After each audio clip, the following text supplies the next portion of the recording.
Hi everyone, it's Advisor Maiwa back again with another presentation. This time we are looking at whether or not a women's college is right for you. Let's see, present. And hopefully this is less chaotic than some of my other videos because my cat is apparently not coming out from under my bed. She's not supposed to be there anyway, but if it keeps her from jumping on the table and being in front of the screen, I'll call it a success for now. So, a brief history on women's colleges. Most of them were created in the mid to early 1800s because women were not admitted into the same institutions as men. So they finally started creating institutions that were exclusively for women so that they finally had access to higher education. And what had originally started with hundreds of institutions, now many of them have been dissolved or since gone co-ed. So there are very few women only or women specific colleges that still exist in the US today. As I mentioned, there aren't that many left. The Women's College Coalition estimates that there are roughly 30 women's colleges still operating in 2024. I say roughly 30 because the estimate on this varies. A lot of what I've seen, some are very specific. They say there's 26, some say there's 40, some say that there is a little bit less than that. So I think 30 is a pretty solid number. There's like at least 30, maybe more, maybe less.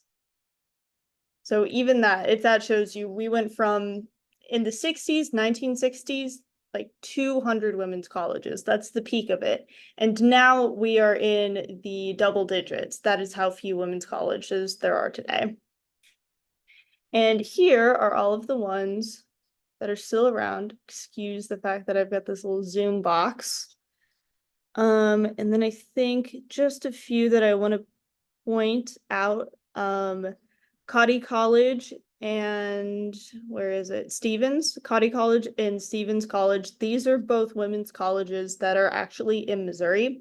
Obviously, as an advisor for the Missouri College Advising Corps, I feel the need to point those out.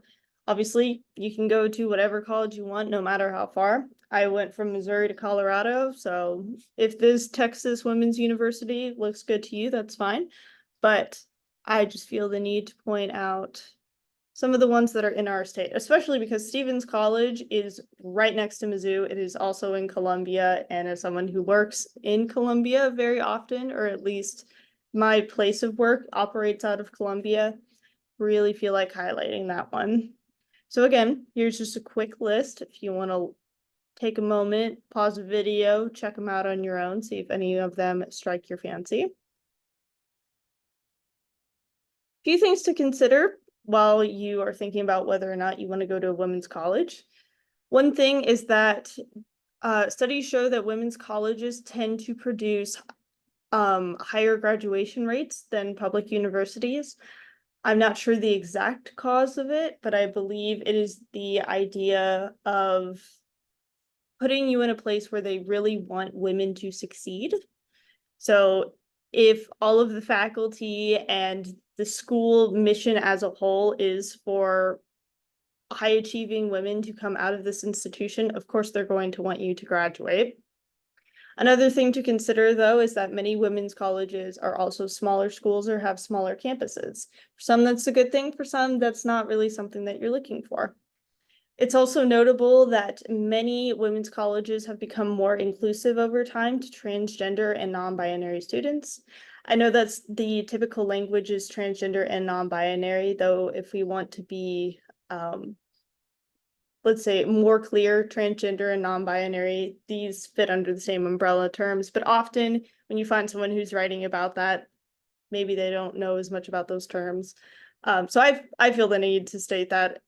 But yes, so many of them are becoming a little bit more inclusive. So if you have any fear because of your gender presentation, or if you're just feeling certain things about your gender, there are still women's colleges that will accept you. In fact, there are women's colleges that accept men.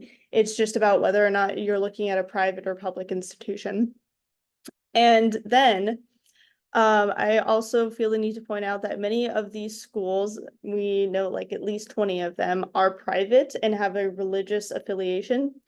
So if you're thinking about that, you also want to know, would you prefer to go to a secular institution, one that does not have an affiliate, excuse me, a religious affiliation?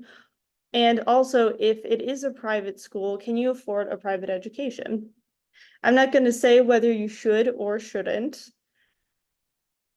What I am going to say is that if any of these women's colleges have piqued your interest, the best way to find out, aside from looking at these considerations and figuring out what you will prioritize in your education, is to visit the school and go and talk to the students. Because more than anything, when you have, say, HBCUs or HIS or women's colleges, any of these colleges that really focus on diversity, or like promoting a minority within their education, you want to talk to those students about the experience that they are going through, because that's why we're all here, is just to be in a space where we are with like-minded individuals and learn a little bit more about that. So if you go to a campus and you hear someone who has actually been on a women's college campus and lived there for a year or two or three or going on four,